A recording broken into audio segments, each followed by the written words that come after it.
To plan your career is a very hard thing to do.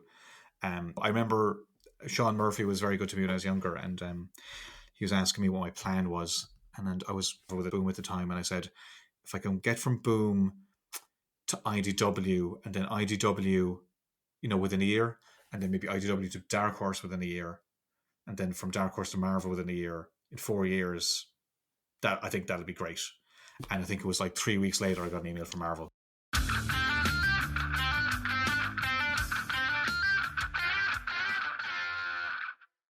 Hey, thanks for listening. Well, it's kind of crazy how things can change in 1 week. Last week, I think I mentioned how I was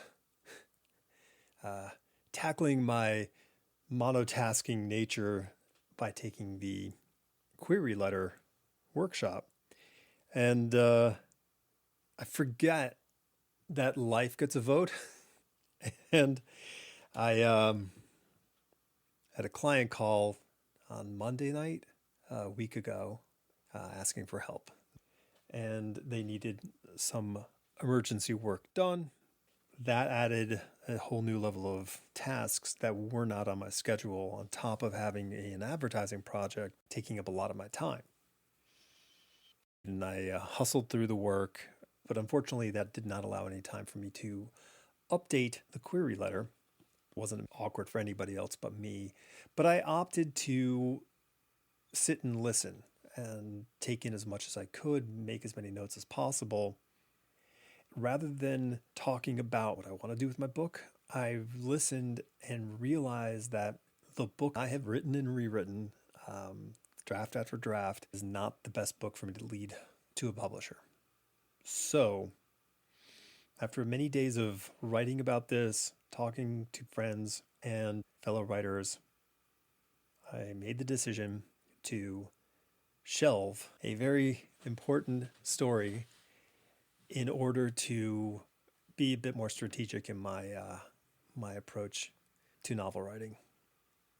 I'm not at a loss because I have another book sitting waiting.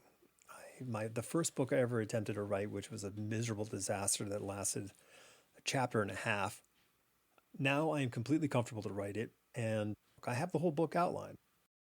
It's great mystery, a lot of fun, really unique, and, blah, blah, blah. I have a few things to button up this week, and then next week I will be hitting the draft of this book. I think I've got about 2.5 months to get this first draft completed. I was nervous, anxious, but the support from friends and writer friends and my amazing wife have energized me to be confident in my choice. Yeah, so I'll be talking about drafting, I guess, in the next couple of months. This week's guest is a returning guest, Declan Shalvey. Dec was on the show, 2+ years ago when he was about to start Old Dog. Actually, he hadn't even started Old Dog. He was doing Time Before Time.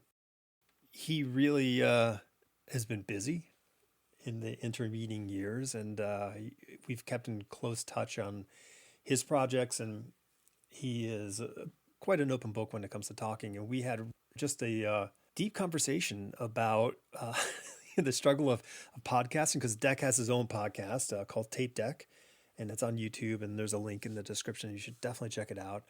And just doing the things that we dig, finding the time to do the things that we need to do, which we don't feel comfortable doing or don't want to do as much as the other things that we want to do. So it was a great talk, and Dec is doing the tour to promote Thundercats. If you are a fan of the cartoon, then you're probably going to love this, because this is very much in line with the original series, but a new, feels a bit more of a science fiction twist than the original one and any of the remakes. So I got to read the first issue and totally dig in, and felt like, oh, cool. I remember in 1985 when the Thundercats came out. So this feels like in that world. It was a great talk.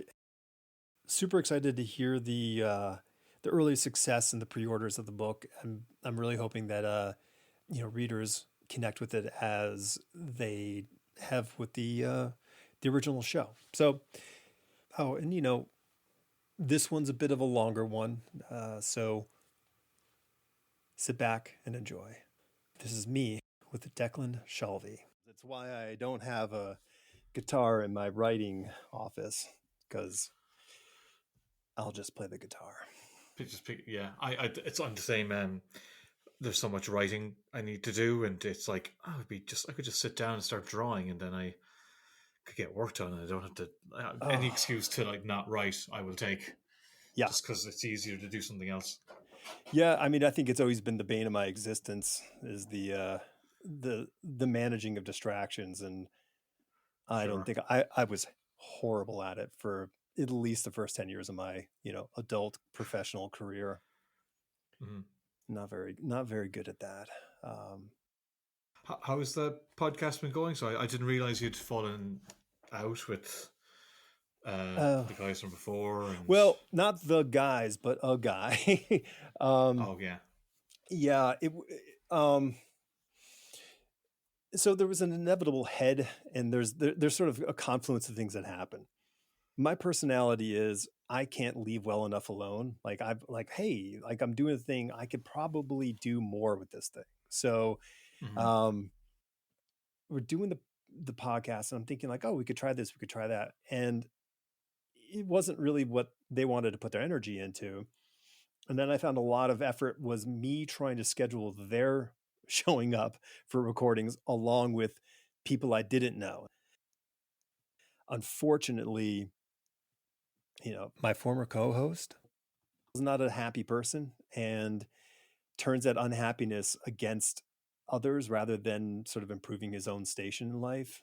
There's not really much you can do about that, is there? No, there's nothing you can do about it. And he, and I parted ways. I'm like, whatever, man, like just, carry on with yourself. Good luck with everything, no bad feelings.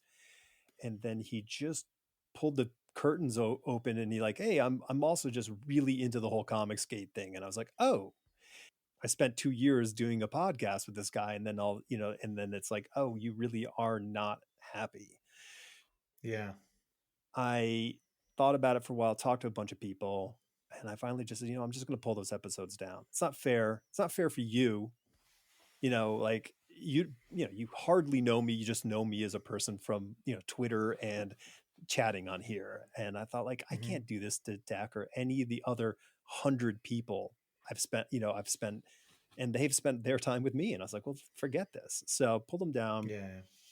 I was already doing it by myself at that point. I'm like, I'm going to do that. And then I said, I'm going to also get rid of the video aspect because like, you're doing video with yours, right? Are you doing live stuff or are you doing? So yeah, I'm doing them as live streams, but I hired an editor who, and I think it's a good idea. He said, but he's like, why do you want to do the live streams? I'm like, well, because I'd like people to like ask questions Mm-hmm. that we could talk about. I said, well, how about you do that and then take the live stream down, and I'll edit Right. like a tighter podcast and can do Yeah. clips and all that type of stuff. I'm like, actually, that's a pretty good idea, because then there's like, if you want to be involved, you can be. Mm-hmm. But I'm pretty a ramshackle, and I'm not really good at like arranging and polishing things. So Yeah, if that guy can take 2 days and do it, then it just looks like a nice kind of polished podcast. for sure. Whereas, so I think it's a nice way to like. I'd like it to be nice, but I'm not. This isn't my strength. Yeah. I can barely do an introduction. I just like having a chat. Dude, the introduction that killed me for a year. Like I had it Yeah. taped up like next to the screen, and I would sit there and I would talk like, and I'm like, and I'd practice, and I'm just like, I'm gonna bone this. I'm gonna bone this. Like every single time in my head, I was saying that, and but my problem with the video was it took forever to upload. So the concept of taking video, editing that, and then uploading it again, I'm like, I don't want to spend that time. And the time it takes to edit the audio and upload that is a fraction. Yeah, I can. I mean, I can barely afford the time. Like, I'm going to do one with Rory soon. Mm-hmm. Do time for time, and like, so I'm emailing him about getting like PDFs together, and I'm going to spend this evening preparing for it. Yeah. I'm like, I don't have time to do like this takes time already Yeah. because I want it to be something where we can look at stuff and I don't have to Google, Mm-hmm.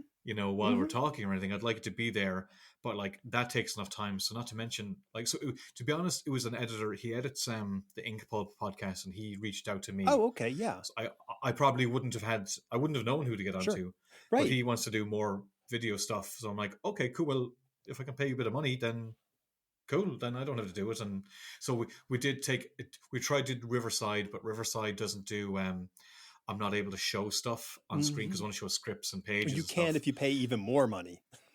Yeah, so I paid money, and then once I paid money, it was like, no, no, no, you need to be a business account. I'm like, oh Jesus, because I actually quite like this layout.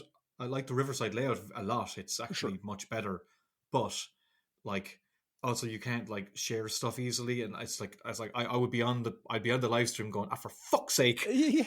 you're trying to, you know, and he, I think for video, StreamYard is far better. I don't know if you're using StreamYard, but I am, yeah, because the overlays are really intuitive. You can create your own shapes that you want. There's a lot of benefits for it.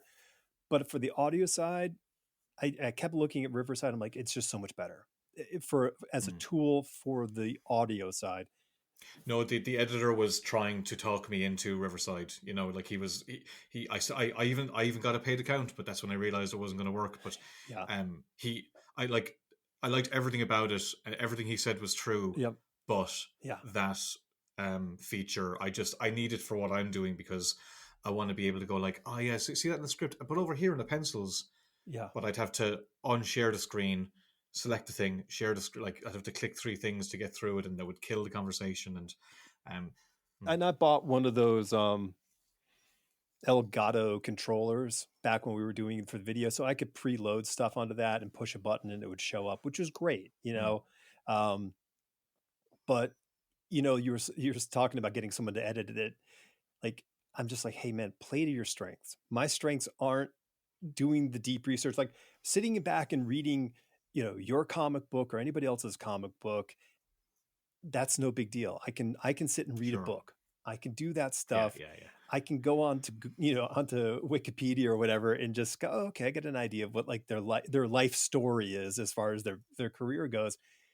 But doing all that prep work is like, man, like nobody's paying me to do this. So why am I putting that effort into it when I don't think the return is that great? I don't think it makes it any It's better. true, yeah. Well, for me, there's a benefit because at least it's self promotion. Yes, you for know sure. and I'm trying to tie it where somebody who it's interview somebody who I've worked with, because we can talk about stuff nobody else can really talk about, Mm-hmm. something that worked or didn't work, or I don't really hear those conversations. It's always people who, like, oh, I love your work, I love your work too. Yeah. But I think you don't hear about collaborations that much. One, two, I think the visual aspect is different to Mm-hmm. anything else. And three, I had a third thing there, but I've kind of forgotten about it now. Was, oh yeah, it also does work as a promotional element. So Rory and me, we have Time Before Time 5 out, so we can talk about the book Mm-hmm. itself, and also he has Spawn issue 350, Right. so Yeah. we can talk about that too. So it's not just me, but at least No. it's always promoting my stuff, and it's promoting their stuff too, ideally. So Totally. it's not money. It's not like I said, you're not getting, this isn't a job, but at No. least the time I'm spending does benefit me to some degree. Of course. Of course. I mean, listen. No. Okay. Listen. I didn't start off doing this for any ulterior motive. Mhm. My wife was in Ireland, and I was stuck here, and I'm like, I need something to do. So I reached out Yeah, to art college buddies and said, hey, let's talk and let's hang out. Let's draw. Let's just do the thing that we used to do when we were dumb young guys. Then like I said, I start building on stuff. I'm like, well, let me just start asking other art college buddies. And then, then I'm like, well, let me ask my peers in the comic business from the 90s. And then it just kind of tumbleweeded towards something which it wasn't completely intentional. But now I'm like, okay, I need to make this some sort of like, it's so funny you talked about this, man, because today I was running an errand and I was thinking I want to do like, I don't know, like a series of podcasts, maybe video. I don't know. I mean, who knows what it will be, but talking to people like yourself and other creators who have podcasts and talk about the pitfalls, the foibles, the growth issue, That'd be interesting. Well, I mean, like, if I'm comic famous, like, what, like 100 people watch video, like, and it's not like it's very like I know I think there is huge potential with YouTube and stuff like that and podcasts. sure. You know, I don't know, the stuff that seems to hit doesn't seem to be particularly good, and the stuff that's particularly good doesn't seem to hit. Like it's a whole, it's completely subjective, I guess. Yeah. But I do think there's some kind of, I definitely think there's like a big area there for some kind of like good stuff to break through. Hmm. And I'm not saying I'm that. I don't want to become a podcaster. It's not my strength. Be But careful. I do like talking to people. I like it. My problem is knowing when to stop talking, because my friend Stephen Mooney, he's every time I put up an episode, he's like, "Would you stop talking over them?" Right. And it's my problem because I want to jump in, you know, so I have to force myself to stop. But I'm also living on my own, and I don't get to see like people a lot, so it's partly social, part promotional, part, um, being able to, because also it's hard to push your own stuff, and at least this is a kind of an avenue in where I can, like I said, talk about a book or talk about something I'm working on. And like the thing is, I will have to do this for a while for that to work. I think I know that like the thing with the internet is it has to be regular and it has to be, Hmm. you know, on time. So I'm trying to maybe like do 2 a month max. There's no way I could do more than that. And see how it goes. But I think the up to production of the last one has worked really nicely. So I Okay. think maybe the first ones again were ramshackle live Sure. streams, but now I have a video intro, and a format that looks nice. So if I can keep this up for a little bit, Yeah. I think maybe I could do. I don't know. I don't fucking know. Well, it's yes, everyone's tuning in for some quality crack here. Yeah. Yeah, no, I mean, it's like it's funny because when I like inevitably I kind of take my foot off the gas around the holidays just because other stuff, and Sure. I find it so much like two things happen. One, like a junkie, my body's craving the conversations, and the other thing is I find it so hard to like get that stone rolling again. Come the new year, I'm like, oh, I gotta make sure I gotta schedule some people, and so it's this weird kind of thing. But when you are rolling and doing it, it isn't very hard. You sit down, you have your conversation of however long you like to record, and that's it. And for you, I mean, man, I have to ask you how much money you're paying, because I would love to have someone edit, just to clean it up, just clean up the audio. I'll And it's. I mean, I'll tell you. I think it's like 100 an episode, hmm, and he'll do 4 clips, right, which is okay. yeah, Like it's yeah, pretty good. Like he did the 2 clips, and I was looking on Instagram, and like I instantly noticed that like people just they love the clips. yes, It gets people watching, and but I'm not going to be able to do that. right, But he already does it and knows what he's doing, so great. yep, I think the tough thing was just setting it all up. Like he sat down with me. We went through like this one app where we'll upload everything onto the different social medias and trying Riverside, and him listening to me like swearing and cursing when the thing didn't work. But we took a couple of days, went through it all, and now that's done. Like I'm not crazy busy right now, so I kind of said to him like I can do it now. mhm, In 2 weeks, I may not have the luxury of working this out. So now that it's worked out on one episode, I'm hoping that I can just kind of, like, for example, I'm going to do this with Rory. It's great that we can promote our own thing. It's like I can make this little platform where I can promote it. And the next one I'm going to do with Justin Mason, who's doing Marvel stuff now, and then Drew with Thundercats. Like I mhm. think, and then the second Alien trade will be out. So I'll talk to Andrea. I think there's enough. I've worked with enough people and done enough projects, and they're all doing enough stuff where I think I could actually probably do it for a while. Yeah, And I love this stuff. Like I love hearing people talk about craft, and people don't really. Kieran Gillen had a really good podcast, with talking craft stuff, but like he was crazy busy, so he wasn't able to keep it up. yep, Um, I think as long as I don't do, it's not something where it becomes overwhelming. Um, if I can do an evening of preparation, the next evening do the podcast, and then Jamie can take care of everything else, then I'm actually it's not too bad. right. Um, but not many people talk craft. Like that's why I liked talking. Like that's why I like talking to you. Yeah. Like that side of things comes up. But other times it's just like, so Well, what's it like writing whatever? You're like, which is fine. I don't mind that yeah, at yeah, all. But yeah. I get more of a kick out of the why and the how rather than the what. If that makes sense. It's that thing like when you first get into business, like you quickly learn it's like it probably doesn't benefit you to sit there and like gush over the other creators that you're working, you're sitting at tables with. So, like it's the same thing, man. You want to talk and get into like the things like, I'm talking to I talked to Bob Fingerman last week, and he like says, "Oh, well, like Dave Johnson, hooked me up with these Kuretake, marker pens," and I'm like, "Oh man, they're the best," and like we're just Hmm. getting into those kinds of things because that's what all I ever talked about with my comic buddies is like all the things like how do you do this, how are you doing that, like what is the thing, because there's just so many you know thoughts. Like I look at your work and like I'm reading Old Dog, and I'm thinking like, oh, I gotta ask Deck, about like the difference between child version of him and modern version of him when it comes to drawing, and I'll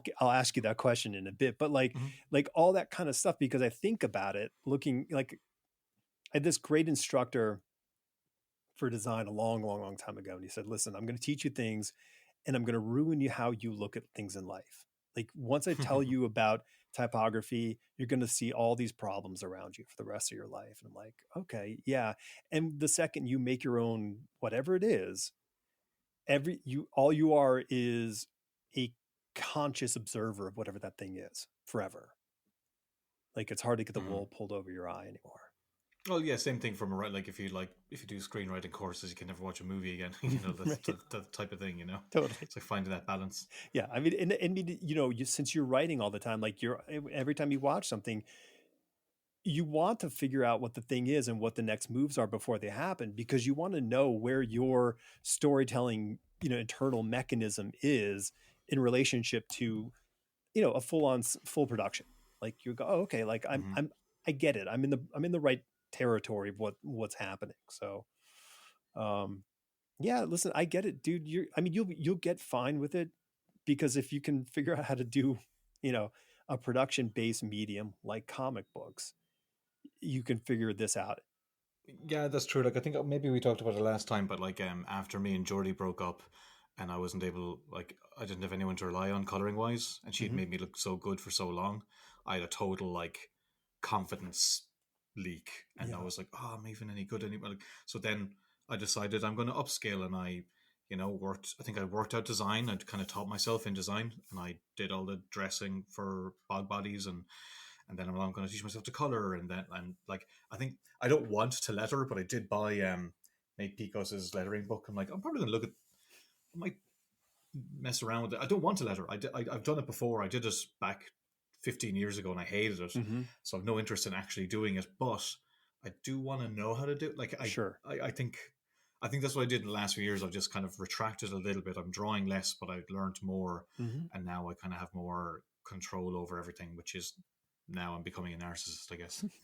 Well, it's funny when I was trying to break into the business, I was still in art school at the time, and it's when I first met Michael Golden, and he was super kind and would let me come into his office and we'd sit and talk for during his work hours for a long time every chunk.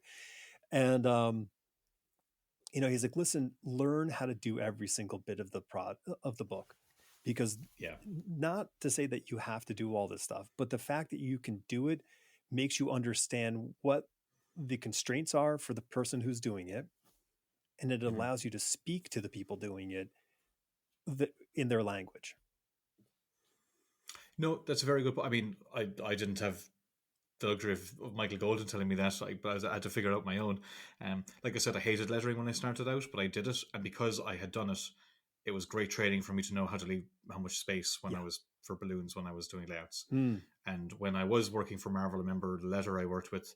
He was like, "Oh, these are really easy to letter," and I realized why. It's because I had to train myself to have the speaking order and everything, and coloring. I think coloring has made me better to, or at least I went out with a colorist, so I had a good idea of how to talk to colorists.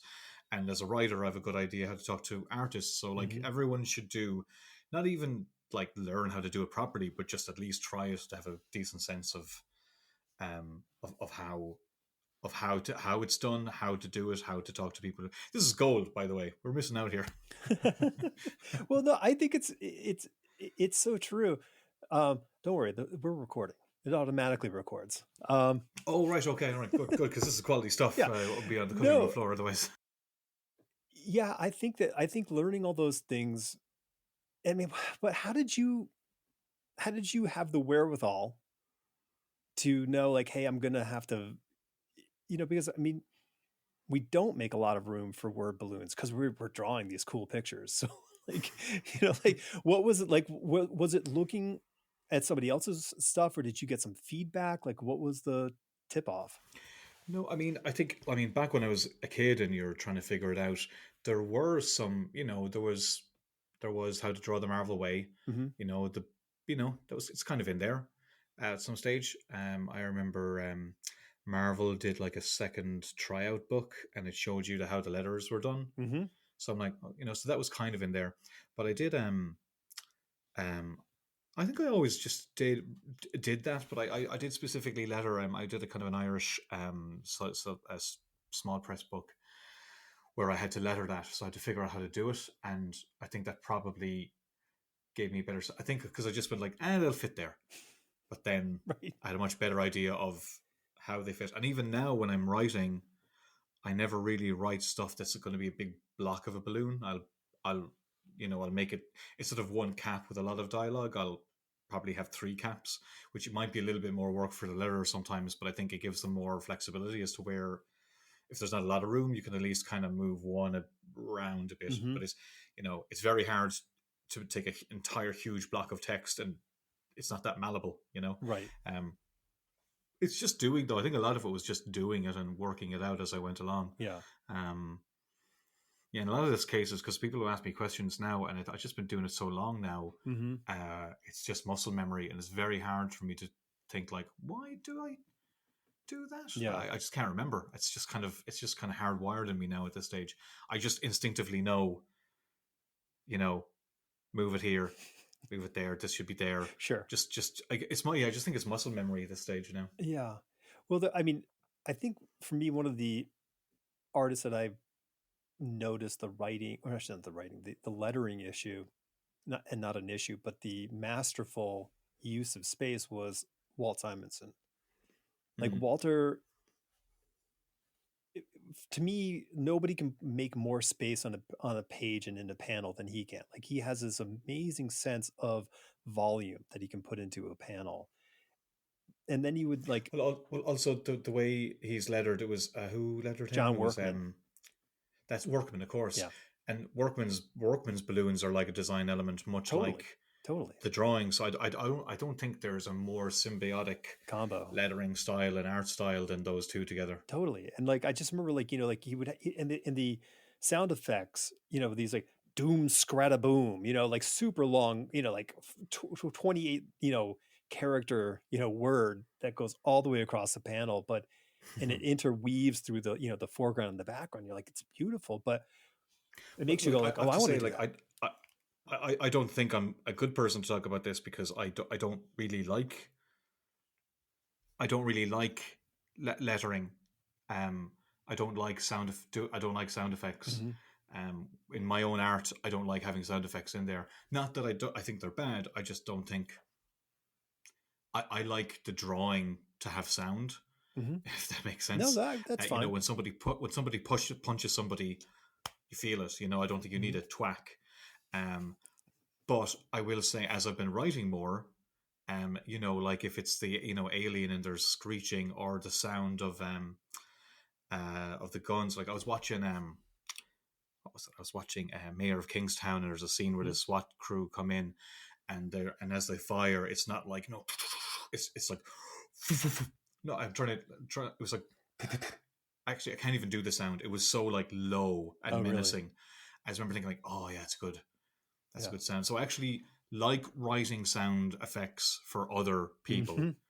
not myself. I don't want to draw them. I don't want them in my own work, really. Um, but it's generally kind of a balancing effect because I'll write stuff for artists and editors might come in and suggest other sound effects. So I'm always kind of battling them with a little bit where I'm going, I'm okay with those two, but I don't want those three. Mm-hmm. It's very weird. Again, instinctual. I just feel like I have a feeling for like what's a good place for one and what's a bad place for one. In my own work, I don't really want them at all, but I think I had some in Old Dog. But yeah, not too much. Right. But I kind of go more heavy when I'm writing for somebody else because they are fun to write. And I work with Clayton Coles a lot, and I love what he does. He's so good. Um, He's so when I worked good. with Joe was different because Joe actually I probably learned to like writing sound effects from working with Joe Palmer on Time Before Time because he drew them in the page, Mm-hmm. and they were always so cool. Yeah, his lettering style is very cool. Like his stylized Big time. work. Yeah, it's fun. But also Hassan, who was the leader of the book, he would also do really cool effects sometimes that Joe didn't do, and I really liked it because a lot of people thought that Hassan did all of the sound effects, whereas Joe actually did more than people give him credit for. But they both were so good at it, which would be against my artistic instincts. Sure. But I also appreciate people who are good at what they do, and like by all means, if Joe wants to draw a massive foom or whatever, then cool. Like, yeah, because it's going to look great. Like, I don't want to do it, but he's going to do it, and it's going to look class. well, but there's also you're dredging of all this stuff, but like there's this thing, penciling takes time, and if you are drawing the script and you think, hey, it would be great to have a word balloon, or it's in the script, like, hey, there's a sound effect here, I'm going to draw that sound effect because then I don't have to draw the background. I can indicate what's happening in what's in the space, but I can take up a chunk of that with with my foom and leave the rest be and move on to the next panel. I get it now. They're just lazy. Yeah, we're inherently lazy. Come on. No. I mean, no. Actually, I would disagree with that. Well, I mean, I think yes, that's entirely possible. But I think it's kind of harder to draw to make that work. It's easy to draw a building. Like a building in the background. A few lines of the ruler up and down, scribble it in there otherwise. But making like a 3D design element work as part of the whole of the thing. Like, I mean, like someone like Joe, for example. Like, I think what he did was more interesting than just drawing the rest of a background. And I do think that stuff could be like, I would have a very hard time doing that now. Right. Even though, like you said, it could take up a lot of the background. I'll draw graffiti on walls sometimes in backgrounds, but I like drawing it, but I don't know how good I am at it. Well, there's only one way to find out, Dec. Go get yourself some spray paint and go hit the streets. yeah. Go back to my a lot of college friends who did that. Yeah, carry a skateboard and just run around and spray paint stuff. I don't have the knees for that now. No. I don't think anyone does. I am doing a cover for Marvel at the moment, actually, and it's in the style of an old horror novel. So I had to I think as much as I like doing design stuff for my books, I have a very hard time with fonts. I tend to just ask Sasha Head, what font do you think would be good here? Because I don't know what to do. But so I actually looked at a lot of old fonts and stuff like that, and I drew it out by hand, and I was like trying to make.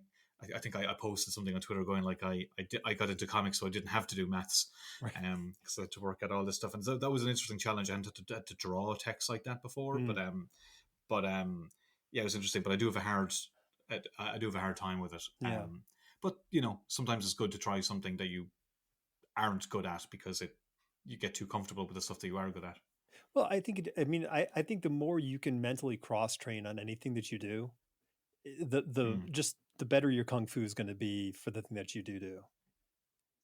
Well, like it's taken me way longer to do this cover than to just draw a cool shot of Wolverine.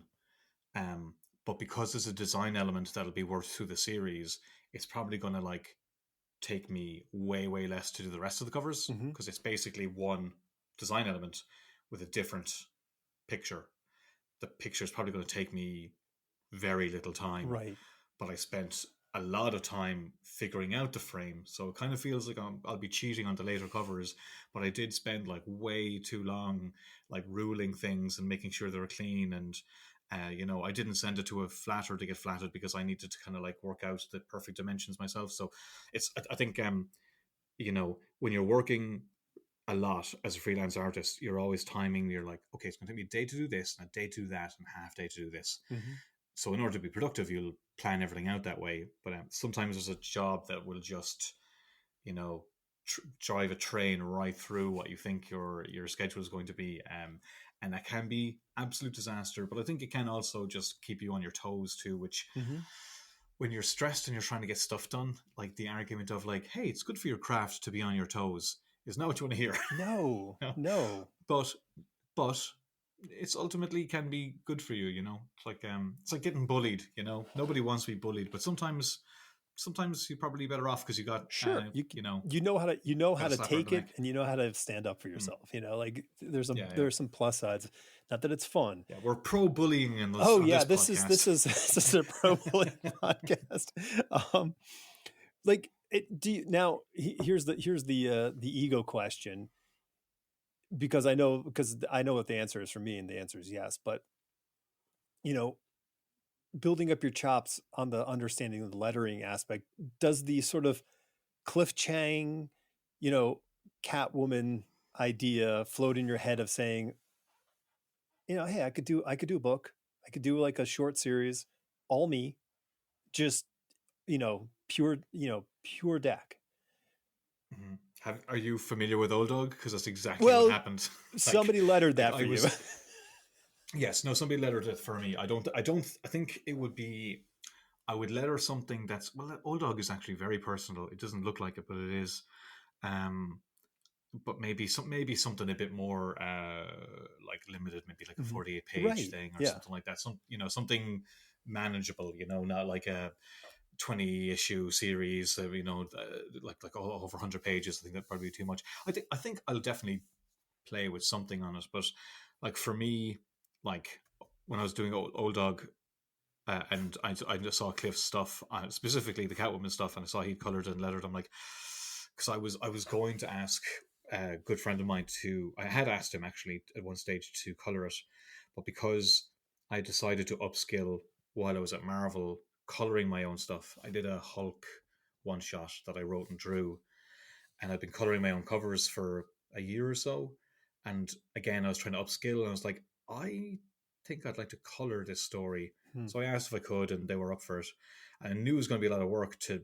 It's one thing to color a cover, but like sequential pages are a whole other matter. Yeah. And when I basically used it as an excuse to pay myself to learn. Um, and it was tough, but I was very, very happy with the experience. So then when I knew I was going to do Old Dog, and I realized if I have somebody else color this, I feel like I would have put more of myself into this Marvel one shot, which I was happy to. Don't get me wrong, but I felt like I might have been cheating myself creatively if I stepped back Hmm. and had somebody else color Old Dog, because it actually was quite personal, and I was trying to upskill. So I think seeing Cliff's Catwoman was further. Was more of a kick up my own arse just to go like just go for it, like Yeah. just go all in on this book. You don't have to color the next thing, just No. try it on this. And I would say one of the nicest things I hear back is like people asking if Jordy colored it or Matt Wilson colored it. Mm-hmm. I'm like, no, it was me. They're like really you? And like, if I'm going to be mistaken for those colors, Not bad.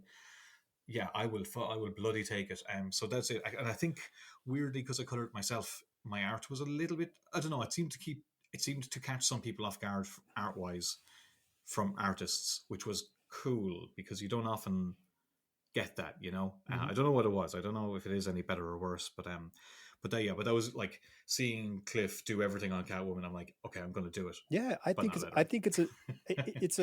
it's an incredibly it's an interesting bar that he's set for a lot of pros, where you go, I mean, because like Mm, to be able to have the sort of the confidence to say I'm going to do this, and in no way did Cliff say it was easy. Like he didn't just like cruise mm, past the whole thing.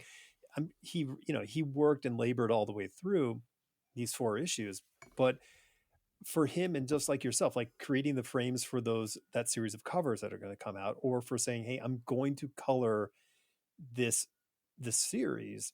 Like, these are these creative sort of like, you know, brain worms that get into our head, where it's really, really hard to let them go, because if we let them go, and then then it becomes something that is under or below what our expectations are for ourselves, and that's Yeah. really hard to live with that.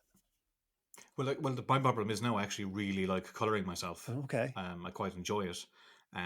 But it looks like I'll probably be doing a work for hire thing next. And I'm like, will I color that myself? But I think I told myself, if it's not Old Dog, like say Alien, I just did like a backup kind of flashback story, and I colored that myself. I think because I wanted to color that world. And it was only ultimately 20 something pages, so it was fine. But if I do like a mini or something at Marvel or DC, well, man, I don't know. It depends, man. Like if I got to do like a Batman book, I think I'd have to go So it's like, all the way. okay, so it's subject determinate in a sense. Like if Yes, it's a character that you're like, this character sort of sits way deep in my soul. Like, I think I have to do it this way, because otherwise I'll feel I didn't get to express. Yeah, no, the you're full right. Because thing. I think the thing it looks like I'll be doing next, I think I'm gonna I will not color it, not because I'm not invested, because I am, but I think that for me, I'm like, I don't want to spend too much time away from Old Dog, and if I color this on top of writing and drawing it, then like I don't want to. I don't want it to completely stop me on Old Dog, you know. And I think if I'm coloring it as well, that'll just be an extra 20% that I maybe want to save and keep Old Dog going, you know.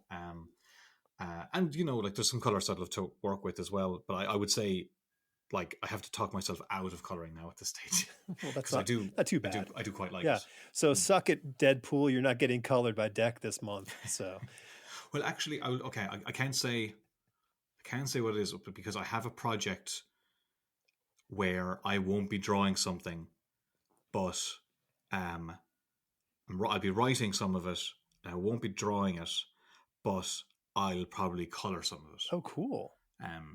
So I think instead of coloring the work for hire job, I'll probably end up coloring a non. It'll be a job that doesn't pay because it'll be my own project. But I'll get to color some really cool artists. So I think that'll kind of be interesting, Yeah, that is creatively cool. interesting. You know, I'd maybe instead of like coloring me on a work for hire project, you know, at least this thing would be something that kind of challenges me in a different way. You know, Yeah, I've colored. I colored two. I've only colored two other people outside of myself: Eric Shanauer and Dave Johnson. That's it. And it's not too bad. no, it was great. It was great, you know. And Eric requested me, which was really strange. It was for a Vertigo thing, and Dave and I were roommates at the time, and he just was so far behind on his timeline. He was like, "Here," and I'm like, "All right." So It's good. It's not a bad way to get work. no, right? Well, like I colored Andrea Briccardo, the artist on Alien. He didn't really do many. He didn't get to do many covers, but he did get to do one variant. And we didn't have a color. We could have had the series colors, but I loved the drawing, so I just asked the editor. I was like, "Could I color it?" And I did. So that I really liked. It was cool with Alien because while we needed another artist, I was able to come on, and when we needed a colorist, or not that we needed a colorist, we could have, you know, it wouldn't have been hard to get a colorist, but I liked there felt like there was a kind of a nice synergy, a creative synergy between writing, art, that way, and like like it was actually really nice to really get in on his work, and because he did like lots of nice tonal work that he didn't do, you know, he wouldn't be able to do on the storytelling pages.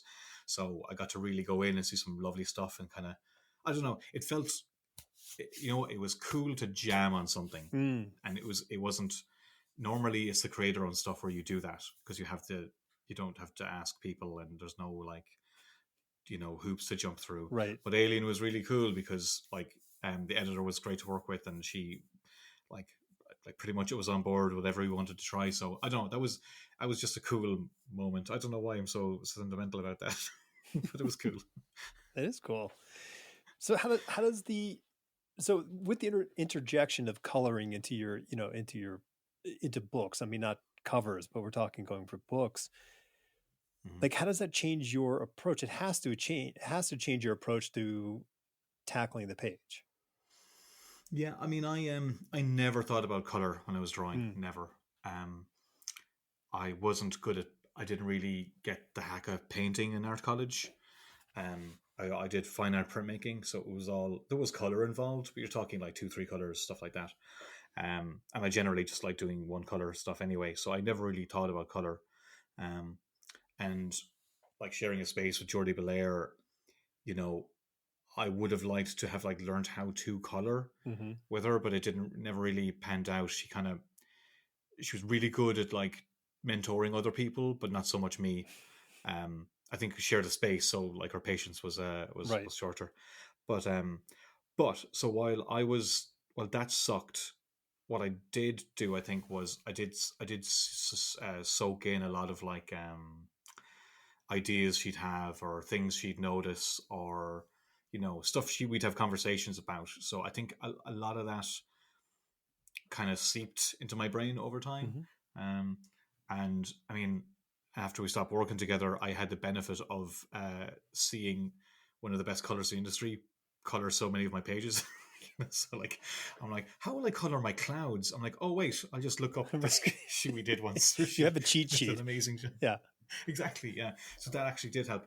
The problem was technically learning a lot of the stuff, and Matt Wilson was really helpful there.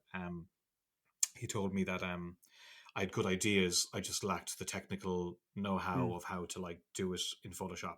So I just kind of trained myself up that way. So once I started doing that, I noticed like, okay, well, I can't. There's not a lot I can technically do, but I think I can think about it. I can have ideas about it. Mm-hmm. So a lot of it was like using limited palette. I don't know how to use. I don't know how to paint realistically, so I'm going to stick with like a very limited palette and work within those restrictions. And I often find writing, drawing restrictions can actually be incredibly helpful. They're not necessarily a problem. It Yeah. can force you to make more creative decisions. So that's kind of what I did. When I was starting out drawing, I was not.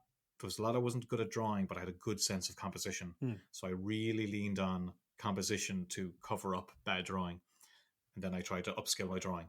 So then when I started to teach myself to color, I kind of did the same thing. I'm like, oh well, I can use good spot colors, limited palettes, and then raise up my skill. So with the storytelling aspect, that was one thing. I remember I'd watch shows with Jordy, and she'd point out like, oh, like you know, I think it was like we watched an episode of Daredevil one time, and she pointed out the exit sign was red, Mm-hmm. and that's where Daredevil came in. Little things like that, like in a lot of films, she'd point stuff out, and it just made me think about color more. Um, but I mean, that was years before I started. So by the time I started, I think it just made me. What I started doing was, it's what I do now is, I'll do my layouts normal, and I scan my layouts and I color them. So the layouts are, they're like this. You can't see this on the podcast, but you can see. Yeah. I'll draw my layouts Mm-hmm. like this size, and then I'll color them on. I'll scan them and basically color them like a regular piece, Mm-hmm. and but very roughly to figure out what I'm going to do. So it's a great test. It's a way to try something out Mm-hmm. with no um with no It's a low buck entry. You're not spending a lot of money. exactly, Yeah. yeah. So by the time I'm working on the finished piece and I've drawn the actual finished page, I've already worked everything out. Mm-hmm. So I'm just picking colors at that stage, and I have all the any problems I have layout wise, sorry, from the drawing wise, will be figured out in the layouts, and from coloring wise, I will have also figured out in the layouts. So I'm not um humming and hawing, because that is one thing it is one thing I really didn't understand how Jordy could do it. Was she would like be coloring something, and she'd have a color palette, and then she would just change it like this. Hmm. I remember being over her shoulder one time, and I'm like, oh, that's really cool.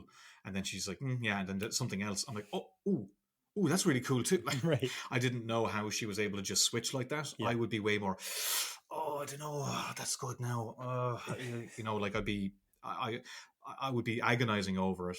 But I think I cut that stage out for myself because I'm doing it. When you do it in layouts, it doesn't matter. You know, Mm-hmm. you're not going to be precious about it. You're going to try stuff out. So I feel like that's where I work it out. So by the time I'm working the finished piece, all that decision making has been done for me. Um, and it's much easier to like say, I'm going to have this scene be blue when you're looking at the whole scene on a page, Mm-hmm.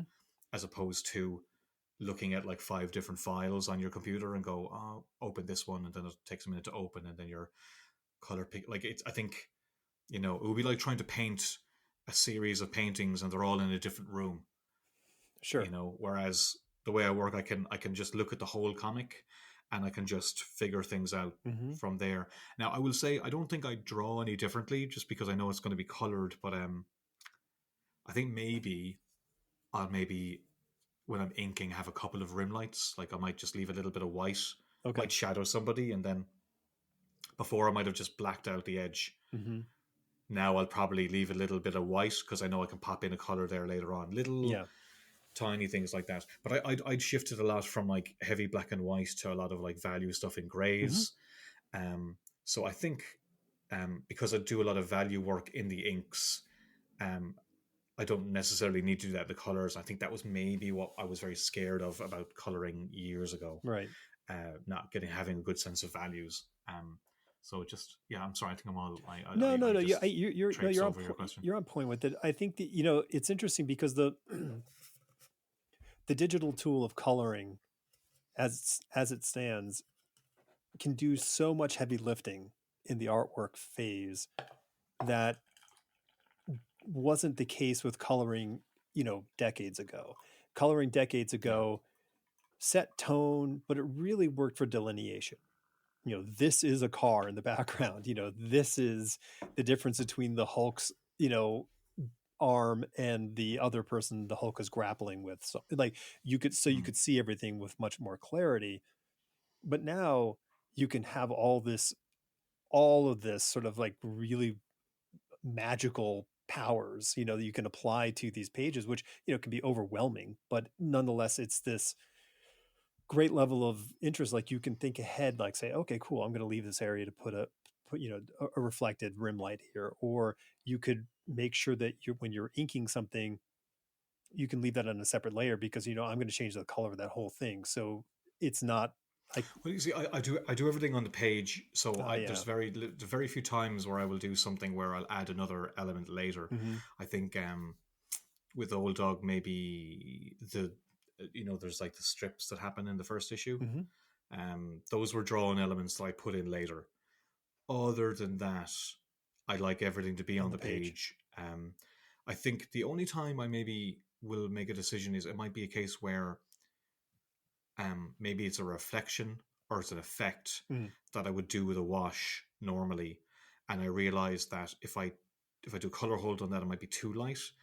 Um, I might actually need it to be darker, so Mm-hmm. I will do a dark line on it and just change it in. Like say, gun blast is a good example. If it's like a magic effect, Mm-hmm. I'd use one more washes. With a gun blast, I'll probably just do a line, like a textured brush line, and then do color hold on that because it'll be more intense. You know, Yeah. you might need a more intense color.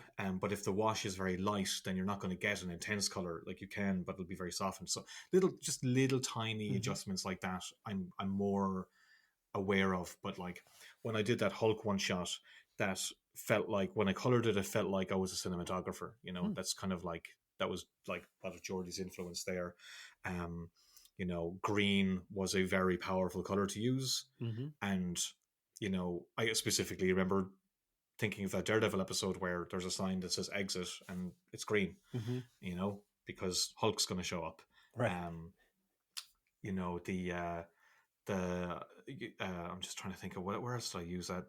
I definitely thought a lot about color with that Hulk one shot because I separated all the scenes color wise. I had little kind of green accents here and there. Like I really, really enjoyed, thinking about color as a storytelling tool. Mm-hmm. Not just coloring it in, but like using color in to enhance the storytelling. And I really, really liked that. I think that's why I wanted to do it with Old Dog too, because um, I'm I'm big on collaboration, and I really like working with other people. And uh, working with Geordie as well made me very good at working with colorists as well, I think. But now I'm becoming more controlling over my own work. Um, but I think it's been nice to have a project where I'm completely in control over everything. Yeah. Because as the writing has taken off, I'm working with a lot more creative people and letting them do that. Like I'm not, I don't treat other projects like I treat Old Dog. I want people to bring their ideas and do cool things, um uh, and I think that stops me from becoming a complete um control freak, because I'm not gonna try control everybody else, because I have my own thing where I can be controlling. Sure. I'm not Yeah. That makes complete uh, sense. hmm. Yeah. Um, Unless everyone I work with disagrees and thinks that thinks that it's like, Jesus, yeah, right, sure, Deck, yeah, you're not controlling. No, only because like I know what it's like to work on stuff where you don't really feel like you're getting to contribute. And like I'm talking to Drew on Thundercats right now, and he's been really like, oh, thanks so much for listening to me on this and adding this in there. I'm like I feel if you're doing work that you're excited about, that translates on the page, and then that translates to the reader. It's a completely subjective argument. There is no studies to show that this works. There's no proof to show that it works. But I think that excitement is so hard to generate. Um, and if I'm clamping down on somebody I'm working with all the time, they're going to feel beaten down. So they're not going to feel like they're energetic about what they're working on. And I think that bleeds into the page. I think that's, so I'm trying to create the best opportunity for like creativity to happen. mhm. And I'll of course have my own opinions and stuff like that. Like, and I think it's probably my job to have like a direction to point in. Mhm. Like with Thundercats, like I have a very particular way of looking at the project, but I want it to be Drew's visual, Sure. him lead it. But I think just from the beginning, I'm like, well, this is the direction I'd like to go, and off you go, Mhm. rather than not having any opinion, just letting him do whatever he wants. So I think, but I also think, I don't know, it's very easy for me to think this because it works in my favor. But I do think having some direction for an artist is good too, because it can be very overwhelming to just start something new and not have a clue what you're going to do with it. Oh, for sure. But that's a very self-serving Oh, theory. well, yeah, but I mean, there isn't typically there isn't enough of the sort of art slash creative direction in the comic book industry. Either you're working on sort of an established property, which everybody knows, and your job is to stay on model and execute the script to the best of your ability.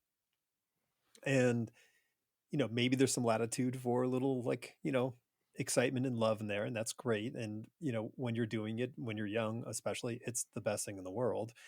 But Mm. I think, when you're starting something from scratch, even though it is something that people know, in the case of the Thundercats, it's not exactly what everybody knows about the Thundercats. So you're kind of coming at it with a sort of at a different angle. So you have to have some sort of vision for this rather than just saying, we're just going to do the Thundercats, because then it would look just like what everyone saw in the 80s.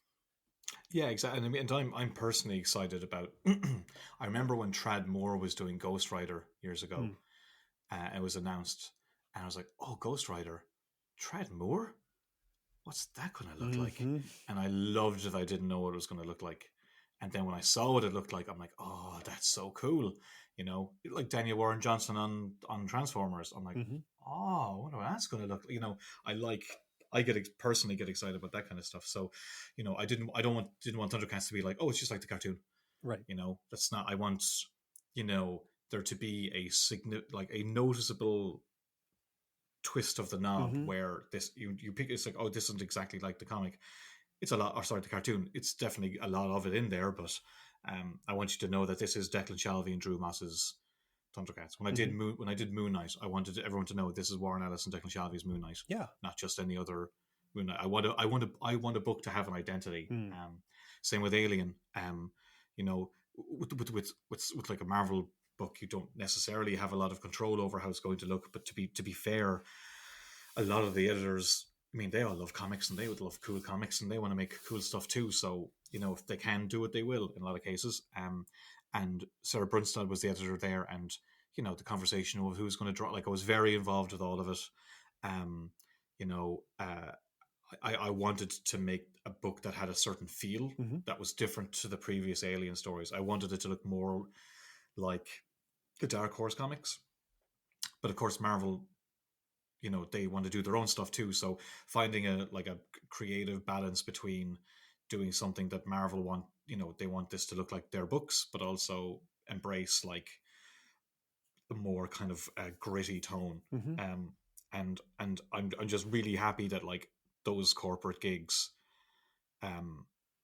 corporate gigs makes it sound so like hard done by it. It's great. Yeah, I was wondering why you're But wearing a tie for this conversation, but now I understand. yeah. Yeah. I've got a briefcase for some Oh, reason. I'm not. What's in I'm this? not joking. Oh, I actually, and my foot is resting on a briefcase. I'm not kidding. oh, is Yeah. it? um, but like, no, but I'm really happy that those kind of like work for hire. Like work for hire, you got to let go of. Yeah. It's not creator owned, but I like it to feel as creator owned as possible. Mm-hmm. And I'm really glad that these two gigs where I'm basically getting to like helm, for lack of a better term, like take over a project as the kind of tip of the spear, and set the tone for everybody else for what room the artist and the colorist and everybody else will have been like you know so I'm sorry I'm talking all over the place here, but like I hope that those projects still have like a voice, that are different, Mm-hmm. and that I was able to bring that. It's hard to know if that actually works. I mean, I think I managed that, but I've no at the same time I'm not taking polls from readers or anything, so I have no idea. But that's always just the goal of trying to make something that like has a feel, an aesthetic, Yeah. that is different from the rest. And like I don't know if you pick up like Old Dog or Alien and you're like, oh, this is a Declan Shalvey comic. Like like I really admire that about John Hickman. Mm-hmm. I know he's got a very heavy design influence over his stuff, but at the same time, I think you kind of know a Hickman book when you pick it up, Right. no matter who's working on it. And I like that as somebody who loves writing and art. Mm-hmm. I like it when they work together. That's why I like illustration and design when they work together. Sure. Like yeah. Sorry, I'm just talking like a crazy person now. No. I think you're expressing yourself. So I mean, we've mentioned Thundercats. How did that project come into your purview? In a very boring way, Nice. I was at a convention in Cork in Ireland where I met up with all the Irish lads I hadn't seen in a while. Got very drunk, went back to the hotel room, and the editor, Nate Cosby, asked if I wanted to do it. And I just drunkenly went, yeah, sent off the email. And in the morning was like, did that happen? So yeah, I just instantly said yes when I was very drunk. Nice. But no, I can't say I campaigned for it. I didn't know about it. It was kind of a tough gig because I think they had just gotten the license and had to start like I was told like we have to start right now, and as it happened, I had just finished my last issue of Alien and I wasn't sure if there were going to be any more. So saying yes could have been a very bad thing if Alien kept going, because I think time wise I would have really shot myself in the foot. I could have made life very hard for myself because I don't always think about writing as work. Right. Like I think of drawing as work because I have to sit in this chair and it takes X amount of time to get a page done. Writing is more nebulous. So like in my mind, I'm like, that's just going to take a couple of hours.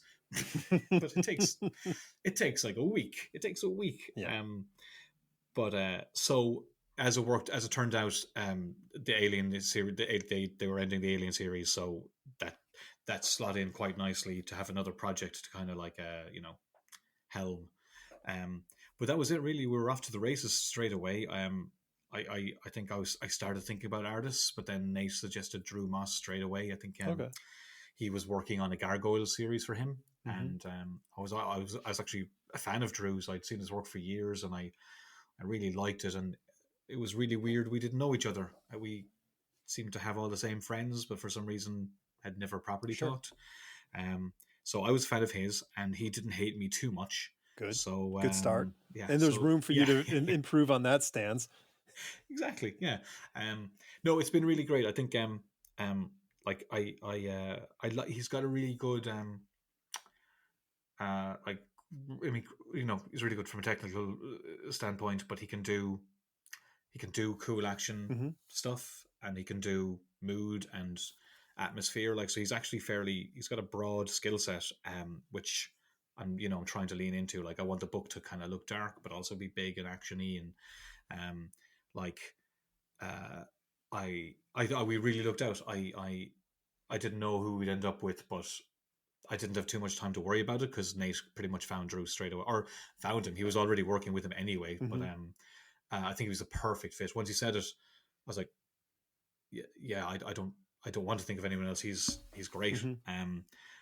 Yeah, I know we've had a really good back and forth. I think he likes that I draw too. He said something really nice. He said that I gave him a note on a layout at one stage, and he said I can't remember how he put it, but it was like, oh, he said that note actually he said, I like your notes because they make sense. Mm. Like, from a drawing point of view, I think they're better. I'm like, oh, and don't be wrong, I'm not very heavy handed, but like, there'll be one or two, three things I'll say, and it was nice for him to go like, oh yeah, you're right, that does work. Right. Um, so yeah, it's been a really nice back and forth, but yeah, there wasn't really that much humming and hawing. The licensors seemed really like I was expecting more pushback, really, because Alien, I wouldn't say it was tough, but there were certain hoops you had to jump through, Mm-hmm. But with Thundercats, the licensors seemed to like what I came up with, so it just started working. So it's Well, how quick did it yeah, take you to come up with the? Because I mean, it's a spin. It's not this. It's not like I said. yeah. It's not the same thing. So how did like a were you like a Thundercats kid? Because I was already I think I was like a senior in high school when that that came out. So I'm like, oh, this is very cool because it's Japanese style animation. I dig that. That's very cool. But I wasn't like, oh my god, this is the greatest thing ever, because I had that effect on the from a different show, a decade or half a decade before. So Hmm. like, was this the thing for you when you were young that you were like, oh my god, or Yeah, no, I mean, I loved it. I mean, I'm not sure when we got it in Ireland, because, like, I think it's 40 years old now, and I'm 42, so I don't remember being two when it came out. right? But we did tend to get shows later. It took them a while to get over the Atlantic. No, I remember the intro the first time I saw it, and it blew my mind. I was big into it. I had a Lino action figure. I had a Mummer action figure. I think I had Panthro as well. Um, but I also have a terrible memory, so, like, I remember loving it, but I didn't remember the particulars necessarily. Um, so when Nate offered it, I mean, yes, I was drunk and I said yes, but then the next day I was like, should I have said yes? Um, but I just remember thinking, this will be a fun project to write, taking, you know, car- basically it's a superhero book. I like superheroes. I can write this. Mm-hmm. But it's also a really cool sci-fi idea. Um, and that was my take, basically. I'm like, I'm going to write this as a sci-fi book. Um, then I watched the episodes, like the first few episodes, and it was actually more sci-fi than I remembered. Hmm. Like, I just thought it was just action, but it's actually really weird. It's very, very weird. Okay. Um, and I just thought I thought it was a little too weird for me to go. How do I say this? There's just too much wacky stuff in there that didn't, like, just felt like I wasn't into. Mm-hmm. Um, and what I found myself more grounded to is, like, I feel like they missed a trick here at the beginning. Mm. Like, they just kind of like, where are we? What are we doing? How are we going to survive? I just thought that was more. I was interested in that, so I Mm-hmm. kind of have a year one approach to it, where it's once they land and how are they going to adapt, Mm-hmm. and also, I think what my feeling was, I wanted to delve into the characters more than the mythology. Mm. I know the mythology is pretty big with the fans, but I'm not too. Not that I'm not bothered with it. I think that stuff is malleable. For me, it's like, well, how are we gonna, like, there's a lot of cool stuff there. There's Superman with the destroyed planet. Mm-hmm. There's um there's Shazam with, like, the boy who's turned into an adult. Yep. There's, and that's, as I was writing it, I'm like, this feels very 90s X-Men, what I'm writing right now. So there's a lot of cool stuff in there, but I think my approach was just, like, grounded character, emotion, and action. Yeah. Very basic kind of stew there going on.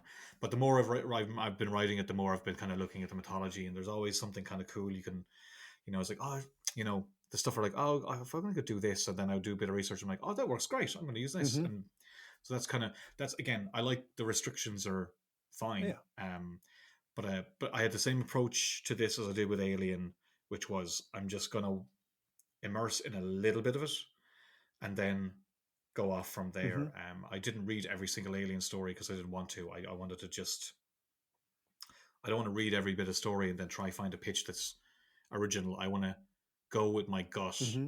of the first few stories. I think that'll be interesting. And like what happened with Alien is there was one I really liked, but they're like, oh no, we did that 10 years ago. I Sure. was like, okay, Right. well, fair enough. But it wasn't. At least it wasn't something that I had read that I was like trying to regurgitate. Mm-hmm. And there was the one danger with Thundercats is there was a show that came out 10 years or so ago, um, with the kind of more I think maybe fantasy element, and it looks great. Mm. Like it looks really. I heard it's amazing, but I'm like, I don't want to. I don't want that in my head. Right.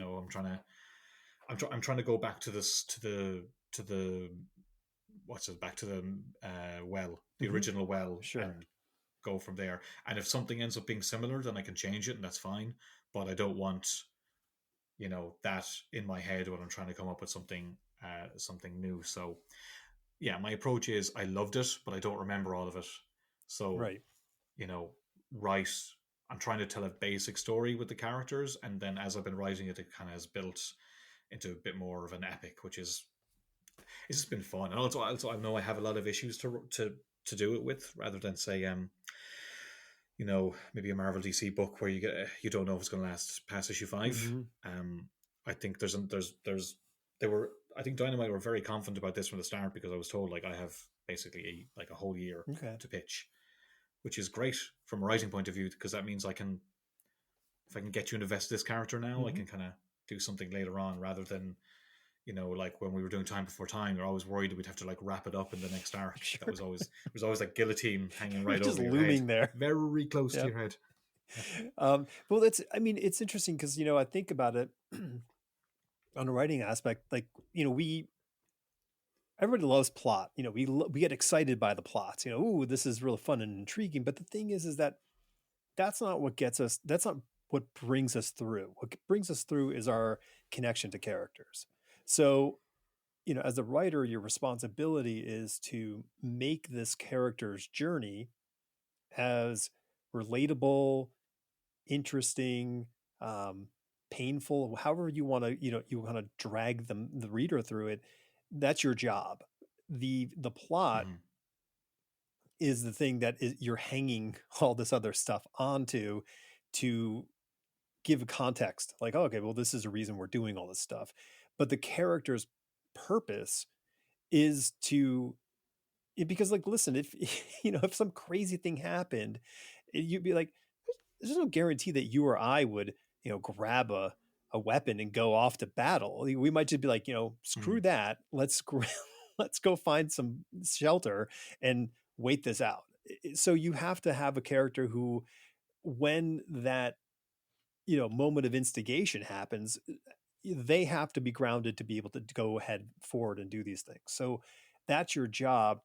All that mythology stuff, that's the readers who love it, they know it. So all you're doing Yeah, is just yeah, yeah. giving them what they already know and love. And while they may get excited or titillated by that, there's no longevity to it because it's not new. It's not something that they're going to kind of link into. So I think by not digging into that as like, this is everything, you can tell a story and allow the mythology to grow and actually have purpose throughout the story. Hmm. No, no, I agree. Like, I don't want to get bogged down in all the kind of rules and the the stuff that the old fans are going to remember. One, I don't. They don't need to see it again. Right. You know, they might want to, Mm-hmm. but they don't need to. No. And new fans aren't going to know what the hell they're talking about anyway. So I feel that like because a lot of questions I got is like, oh, is this person going to show up? Are we going to see this? And I'm just kind of want to say like no, because even if we do someday, we're not there yet. I Mm-hmm. feel this book needs to exist in its own world, and build its own reality. Mm-hmm. Like I said, it is the basic story of the cartoon, but there's some historical changes and there's some character differences and things like that. And I feel in order to do any of the kind of bigger stuff, you have to earn it Mm-hmm. first by caring about the characters. And the most important thing to me, which is kind of what I pitched to Dynamite and the licensor, was that Lino was a boy. They've landed on this planet and now he's a man. So all of his relationships have changed around him. The two Wily Cat and Wily Kit would have been his best friends, but now he's an adult and he can't play with them anymore. Mm-hmm. Panthro was basically he's kind of a father figure, and now he has to kind of like now he's his boss, and Tigra was his mentor, and now he has to do what he said. Like, so that was interesting to me. I'm like, how will he feel, and how does everyone feel around him? Mm-hmm. And I think that's something to kind of grab onto, and of course there's the villains and everything that kind of comes up, and of course I want Mumra to come in, but like Mumra again, you gotta You got to earn earn that. the bigger moments Totally. too. Totally. Mm. That, like, because you can't drop, like, you just don't drop Darth Vader right off the bat and go, okay, you're fighting. You know what I mean? Exactly. Like, Yeah. you got to get there. Yeah. Um, I just started watching Blue Eyed Samurai, and I'm not a video game person, but I understand a lot of the models and tropes of it. And it's like, there are just these level bosses that the character has to kind of overcome throughout, and then you go, oh, okay, now I know what the main boss is for the season. They identified it, and you Mm-hmm. get there, and like, oh, they want to do multiple seasons. Okay, so they already have a construct, and I understand now, I guess, what the construct will be. I'm like, okay, so they'll do this main boss every single year, um, and if they're smart, they'll get in and they'll get out and they'll tell a great story. Mm-hmm. But it would be a really lame thing if it was like, oh, we're just going to throw the big bad guy right out there at the beginning, because it could be an epic fight, but it won't feel earned. Yeah, and I am trying to build, like, with the year I've planned. I'm trying to build to a climax in a year rather than the climax, in issue 3. I Mm-hmm. mean, they'll all. I want them all to have their own kind of climaxes, but like for the big stuff, you really need to set up a lot of things. And again, that's actually been a cool thing about this book, is that I haven't had to shove it into the end of the first arc or whatever. As Mm-hmm. long as there's enough um, satisfying um, results to keep the reader going, then I think it'll be good. I mean, I'm a little worried about it now because, like, when I signed on, I just thought like this would be a good book, a fun book to write, Mm-hmm. and then all of a sudden the sales are off the bloody Well, charts. that's Like, I so. can't How does it? I believe mean, this. like, that's really interesting, because it's not commonplace. I mean, clearly there is this No. huge fan base, and this is just the comic book buying fan base. This isn't the fan base for the television series who don't read comic books. Like, it's going to be like, if they get a wind of it, then it's a whole nother level that's going to keep, that could be a sustaining kind of thing. No Maybe. pressure. I mean, I have to assume there's a significant um, uptick, because if you're an old school Thundercats fan, there hasn't been any new Thundercats stuff in a while. Mm-hmm. I mean, I know there was that cartoon a few years ago that was very different. But if you liked the original stuff and you see this new comic that looks close to the original, you're probably going to be like all in. So I'm assuming. I don't know. I'm Yeah. just guessing here. I'm assuming there's a big chunk of people who are like, don't really read comics and they just want Thundercats. And I assume there's a lot of people who are like, oh man, cool. Like there, but I don't know what it is, but there's clearly is some kind of resurgence in 80s properties and comics right Mm-hmm. now. There's like Thundercats and Turtles and Transformers. whatever else. It's clearly a thing, Yeah.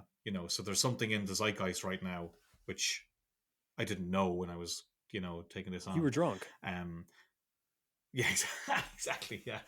But also, I'd like to think that there is also a chunk of people who are like, oh, I know what that is. I've never seen it, but I know Declan stuff, so I'll give it a Mm-hmm. go. I'd say it's probably the least amount of that, but yes, there's probably a lot of that stuff kind of swirling at the same time that I just really wasn't expecting. I thought this book would do well with issue 1, Mm-hmm. like a moderate success, and we'd get to issue 12 or whatever, and that'll be that. Mm-hmm. Now, like I mean, I've no idea. No one at Dynamite has said like what they're planning or anything like that. So I like the book is ongoing. That's what I know. But I've only planned a certain amount. Um, uh, I guess the proof will be in the pudding when the book comes out and the sales for issue 2, whatever they are going to be, or there's clearly going to be a drop, significant drop. There always is for every comic. Yeah, it's But inevitable. But if the first one is this much, I could assume that it'll be fairly healthy numbers for the rest of the mm-hmm. run. So Well, if your story that would be cool. if your story arcs work well, for a year, because like it's not a flat, just a gentle curve all the way up to the issue 12. You have arcs. So these arcs, Yeah, you hit these arcs, people are going to go, oh, okay, cool. Oh, you can build that readership and keep that readership, invested. And I mean, in an amazing luxury. I mean, to be able to start yeah, off a yeah. series in this regard. What's the conversations been like between you, Drew, and the editing, side? Like, I mean, because while they invested money into doing this is a business gamble on their half to say, hey, we think this is a valuable thing. It has Yeah, to I have mean, they exceeded. bought a lot of. Yeah, I mean, honestly, I don't know. Nate, the editor, seemed very confident the book would do well. I think he's the one who got Gargoyles together for them. Okay. I'm pretty sure, and that book did very well, very very well. So Nate seemed fairly confident the book would do well. I don't know. I don't think he thought it would be this well, Mm-hmm. but he seemed confident like that it would sell well enough that we'd get to tell that we wouldn't have it wasn't going to be a miniseries. You know what Yeah. I mean? But me and Drew are like, honestly, man, it hasn't really sunk in, to be honest. Like, Yeah. it's just a number on a screen. I think when I do shows and I see how many maybe people are looking to get signed, that'll probably sink in Right. then. But like at the moment, it's just a book that we've done, and there's like we did it before we knew the numbers. Sure. So Right. now I am definitely feeling a little bit more heat on the back of my neck from people staring Are you getting there? Are from you behind getting, me. was it the sophomore slump, for that second album, like, okay. Yeah. I mean, hey, great job with Moon Knight and Old Dog and all these other wonderful projects, but Well, I think realistically, most people who are going to read this book have not read anything of I've done course, before, right. so Right. I probably have nothing to lose. I will say what I would like is if 10% of people who like Thundercats went back and read Old Dog. Mm-hmm. Like that would be that would I would feel that in my pocket in a significant way. That would be amazing. Yes. Um, I'm trying to I'm going to see if I can brand myself as the cat and dog guy. Oh, Uh, but I yeah, there's no way to know. I mean, this is ultimately a work for hire gig.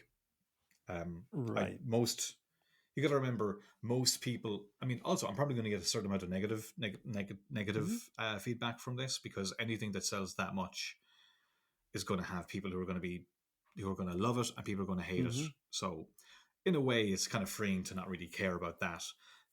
As long as I feel like I just want to tell a good story Sure. and I want a fun comic. Like Alien was great because I felt like it was definitely like in my wheelhouse to tell like a dark, twisted story with body horror.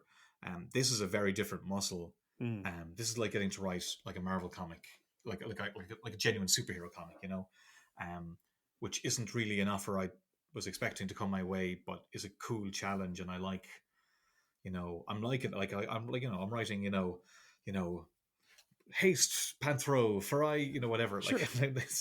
it's not a naturalistic dialogue I normally go for, but it's fun to write in that kind of like, Thundercats Mm-hmm. um vibe. So all I can really do is just try and tell the best comic I can and enjoy it, and hope that, you know I mean, it feels like an old school thing where you'd have Bendis doing Ultimate Spider-Man, and then a big book, like it hits off like crazy, and that changes your career. I've no idea if Mm. it'll be anything like that, but it's the closest I've come to it, um, which is interesting. Yeah. I don't Well, know, man. I can't really get my head around it, to be honest. listen. Here's I think a good approach, aside from the fur coat, um, is to say to anybody who might be a detractor early on, say, listen, I understand, I get it. read all 12 issues, and then let's have a talk about it after a year. Do you see what I did there? Hey, that's not how the world works, man. Yeah, Come on. no, but that way you've tricked them into buying 12 issues. There is that. Yeah, Yeah, that's what you want. I think what I'll tell them is if you want the answer, then you should go to Old Dog. Yeah, right. The code. That would be the ultimate code trick. is hidden in Old Exactly. Dog, so it's the code to the Thundercats story the is mythos it's in the pages will be of Old Dog. unlocked. Yes, you just Man, that would be amazing if we could do that. But like, yeah, I'm just going to enjoy the ride for whatever Sure. this is. I'm actually more excited for Drew because I think he's a fantastic artist who's like has been people haven't really taken notice of in the way that they should have, and I'm thinking this is going to be a great opportunity for him to really show what he can do. He's a good fit. Yeah. Like I think it fits him so well. He's doing great stuff. I think he could change his career, and I hope that it does. I hope he does a year with me, and then someone steals him and puts him on Avengers or something like that. That would be, he deserve it. Like, Why do they all have pointy ears? Sorry, hold on a second. Yeah. After a year of drawing cats, fangs and pointy ears. It's going to be tough to break that habit. But at that, like, if we have a run like the run that we've planned, and he's drawing it all, and it looks great, with a couple of surprises up our sleeves, it'll be really, really satisfying. I think it's cool, dude. Yeah, no, I'm just going to enjoy the ride, Plus, I get to do covers too, so I get to draw Lino, I posted the covered issue 3, which I'm really happy with. It's like Lino in the front of the Thunder Tank, and it's blasting out of the whole thing, and it's probably the best reaction I've got to a cover online in a while, and like I can't lie, like it was so much fun to draw. So, I was working on another thing this month, another IP thing, and it's so funny. January has just been me completely reliving my childhood. Oh, okay. It's interesting. That's how this year has started. Like, it's just me being a 5-year-old again. There's, there's a project I'm toying with. It would be a ton of work to get it to actually happen, but the only reason I considered is that it is my 9 or 10-year-old self will be so thrilled to be working on that project, because let's be honest, it's a big chunk of the reason we do the things we do, like to excite that bit of ourselves that got excited about those things, whatever they are. And I'm not even talking it has to be specifically an IP that we liked as a kid. Just when we create stuff, we're creating it to touch that point in ourselves that we go, ooh, yeah, that's the thing that I want to see, say, draw, or do, whatever it is. Yeah, big time. Yeah, like I was doing for Old Dog issue 3. I think it was like a Spawn. They're doing Spawn covers that month at Image, so like I drew Old Dog versus Spawn on the cover to my Image comic. Like, I've got a drawing of Spawn from when I was 13, and I was drawing the chains. I'm like, I can't believe this is.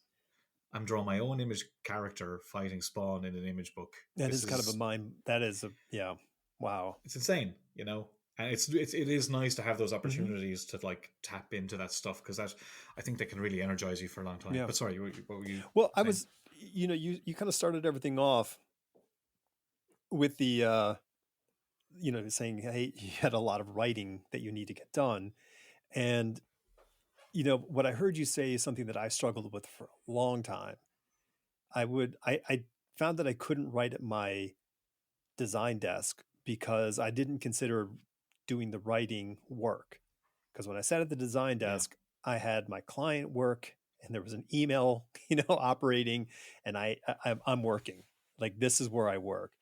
And it took me a while to kind of figure out how to circumnavigate that. So how do you, with the writing projects that you have in front of you, and how do you balance that? How do you factor it into your work productivity?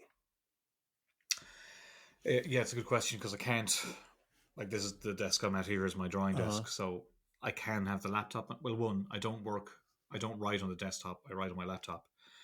So even I can write here, but my eye is going to go over to email, or Twitter or whatever the hell. So I tend to write. I'll go out for lunch out in my hometown. I'll go to a cafe. I used to always hear about writers writing cafes. I'm like, how do you do it? But I get why. I get why now is to get away Yeah. from. It's just easy for me to draw. Mm-hmm. I can work on layouts. I can work on a cover. Like I've always something to do drawing wise, so it's very easy to just go. Well, I'm going to get on that because at least that needs to be done. It's work. So I need to silo myself off. I will go um, to like a cafe, and I'll have my lunch, and then I'll whip out the laptop and stay there until they close. Like so, I'll kind of give myself 2 hours, Mm-hmm. um, and not go on the internet and just try bash stuff out. Or alternatively, maybe in the evening time, I'll sit on the couch and I'll put music on the TV so that I'm not looking at anything.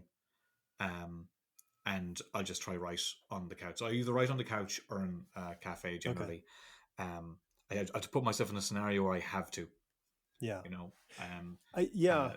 I won't go to this room. I'm not in bed, so I'm in the living room, and I've everything else kind of cornered off, so I just have to sit down Mm-hmm.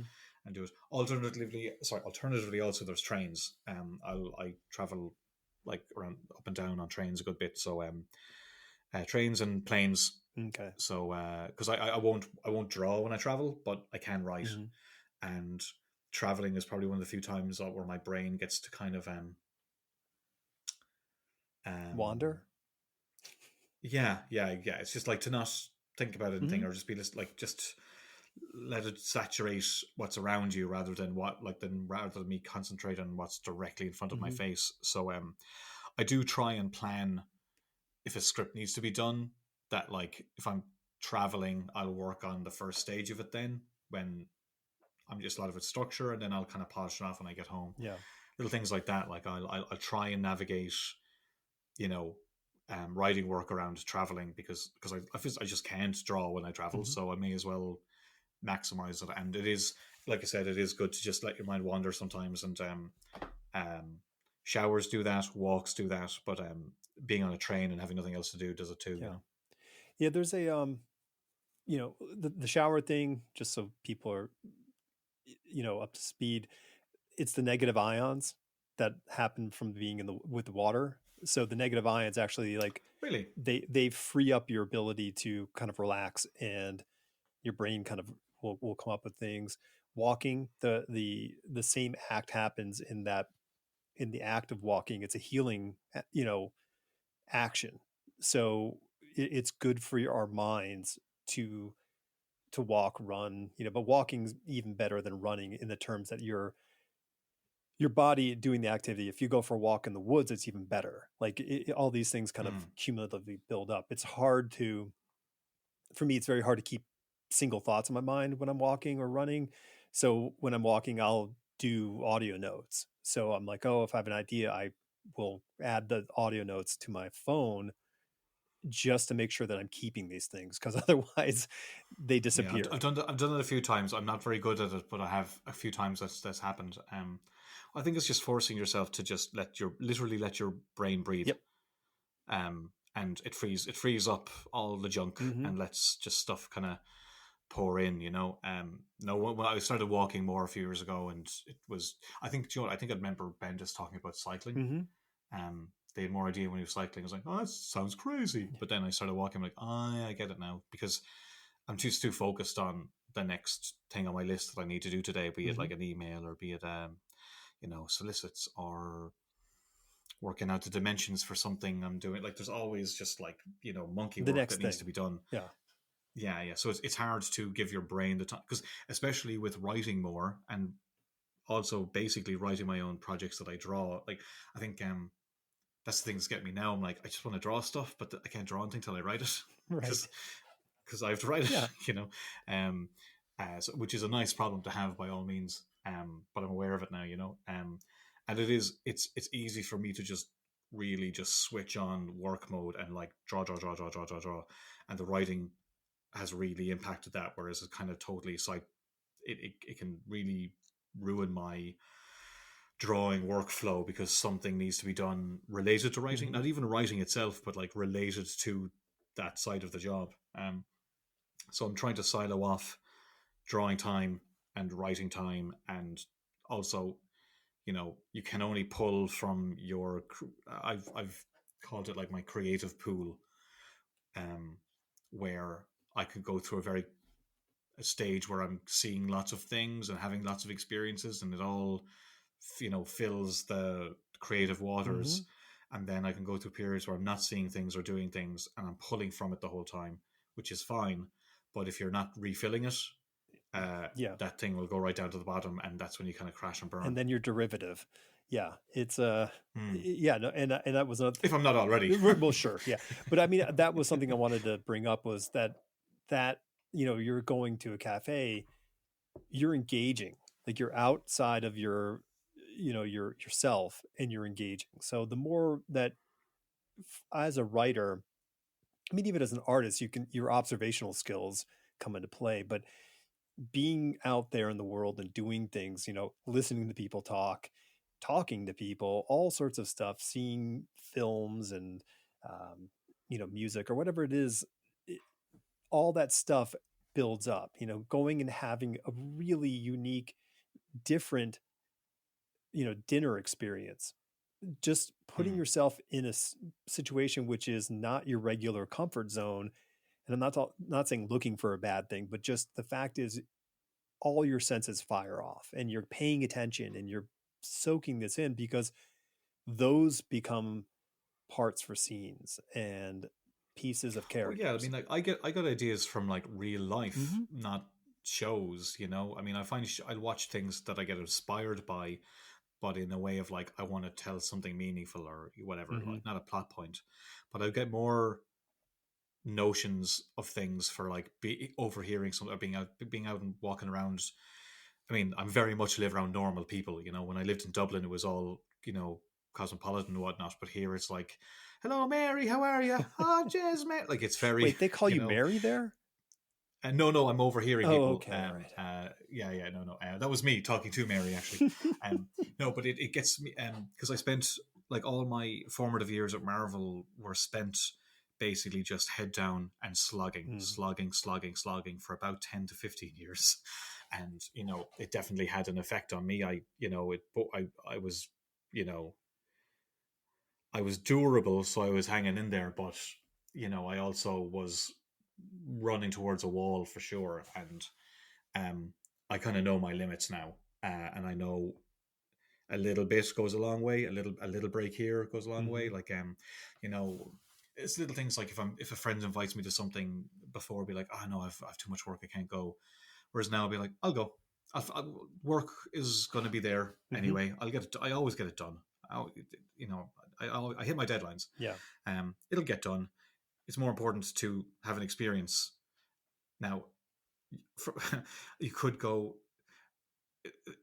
It's good to just have the experience, just to be a human being. One, Mm-hmm. right? But two, if you wanted to be very like weird about it, be like, well, you could have an experience. It'll give you an idea, Mm-hmm. and therefore you can do more work, which isn't necessarily the Might healthy not way be to the look at it. healthiest approach to the whole thing, but No, um, no, no. But it's true, second order So effect, like, baby. it's in your. Like Sorry. it's a second order effect. You don't know what that will Hmm. be. So you kind of Yeah. what you do is you do a thing in life, and if something comes of that, that's a bonus. Well, that's what I mean. You you need to have some life experience if you're going to write anything. Sure. Or if you're going to You draw can't anything. have. I mean, Yeah, yeah. You need to have a point of view, not mhm. necessarily political or anything like that, but you need to have a way to look at the world, or if you want to say something, and you really don't learn that by like having second-hand experiences or third-hand Mhm. experiences, which is watching something. Or I mean, you should always watch stuff and read stuff, but if you're not having the first-hand experience, then you're really not being human. Mhm. um so I think I will say what I'm happy about in my life at the moment is I have a fairly good balance of like having. I wouldn't say I've very social life. I really don't, to be honest, but enough of one to feel like I'm a human being again. Yeah, right. So, Just about. yeah, I mean that is a yeah, I bless my wife for the fact that, she's the one who was always like, hey, let's go do this, let's go do that. She's the one who has sort of the more active group of friends. So, oh, we're going to go out to dinner with these people. Okay, great. Because, if I had my druthers, I'm like, oh, I could just sit here and read. That'd be nice. See, I'm like that too. Like I don't think to go out that much. Mm-hmm, I think I was saying to someone before, like I don't invite myself to anything. mm-hmm, If someone invites me, I'll be there, but I don't come up with stuff to do. I don't like say, hey, I should have a party, or I should invite this person, or I should call this person. mm-hmm. I'm more responsive than anything else. But no, it's great to have somebody in your life like that that'll just pull you out of yourself. It's for your own good, Oh you know. yeah, yeah. I mean, it's a, and it's just it's nice to have a balance, and Mm-hmm. and which is the hardest thing for any of us to maintain at our But life. also, you know, I spent so long trying to make a name for myself, Mm-hmm. hustling, meeting everyone I could, taking all the gigs that I could, and push my career. And you know, I'm in a place now where I literally just make projects for myself that I like, and I can work with people who I like, Mm. or I'm inspired by, or I'm impressed by, or I can take paid work that's for stuff that I genuinely enjoy. You know, when I was starting out Marvel, I would have just taken a job just because I'm like, I got to work for Marvel. I'll draw. Yeah, cool. I'll draw Deadpool. Who cares? Um, but and I'd have fun. But now I'm in a place where it's just anything I work on is something I actually like. I don't really have to take anything that I'm like, I don't really want to, but I guess I should. You Mm-hmm. know, which is very, very fortunate. You know, I'm not. It's not the case for everybody. I realize how lucky I am. So it would be very silly of me to be in that good position and not at least take advantage of it, where I can just go, I'll do it tomorrow. Yeah. You know, I'm gonna, you know, I'm gonna go to the cinema tomorrow and see Poor Things because I heard it's very good. Yeah. I could watch something on the TV, which I'd normally do, but I'm like, you know what? I'm going to go outside Mm-hmm. and I'm going to go to a cinema. I'd probably be the only one there, but that's also something that's good. You know, I'm making that choice for myself. Mm-hmm. I'm a hero, basically. You are Uh, in this story. You are the hero. Yes. God, I'm so brave. Oh, how does he do it, folks? We don't know. Yeah, Stay tuned for the I next know, but episode. I know that where he feeds his cat. No, I know it sounds pathetic, but like I just do think little things like that. Mm-hmm. You know, I would put to the side, and they build up and they build up and they build up, and then you're wondering why you're losing your Yeah. mind. Well, I mean, You it's know, super. and so I think it happens to a lot of comics people. You know, Sure. they you know builds up, and then you wonder why they're you know having a I, mad attack online or whatever. I listen. When I was drawing comic books in the '90s, I lived in Manhattan. Deck, there were. I would go days without leaving my apartment, just days, Mm-hmm. because I had food and I had work, and I would just stay Yeah. and I would work, and I think about if it was now, if I was 20, 6 years old, living in Manhattan with all these technological tools that insulate you and make it so convenient to never actually leave your seat, Mm. how long would it have, what would my record have been? Yeah. You know? Yeah. I mean, I did it. I was, you know, I mean, I always spent some time in Manhattan, and I couldn't stay because there was too many things to do, um, and I needed to just knuckle down and do work. And that was the nice thing about Ireland is you can just, you know, lock yourself away from everything and Sure. do a lot of work. But then years pass by, and you're like, there's something broken in me, and I really need to be human again. Um, but I mean that's something everyone I think needs to go through. Like I'll tell younger people, it's like, well, you can look after yourself, and you don't want to end up doing this, that, and the other, and they're like, yeah, you're totally right, and then they just go and do it anyway Sure. because everybody needs to find that line for themselves. Oh, yeah. Yeah. I mean, and people still break the speed limit, even though there's a sign there saying, don't go over the speed limit. We're just, Yeah. we all do the thing that we're going to do regardless. Which, Don't do what Johnny Don't does. yeah, it's fine. It's fine. And just try not to hurt anybody. Um, Hmm. okay, so what's the plan for this year for you? You've got this big, you've got Thundercats coming out, and there's this sort of like, don't know what's going to happen because of this, because it's a very different position to be in. Are you already set up for conventions this year? Do you know where you're going to be? No, I think I'll be at one in the States maybe a month after Thundercats comes out. Okay. It depends. There's a lot of like stuff kind of floating around, but that should happen. I am working on. Just trying to remember what I can say now. I'm working on an old dog project. Cool. Put it that way. That'll come out this year. Um, that's cool. I'm getting to kind of work not on my own. I'm collaborating Okay. on that. That makes sense.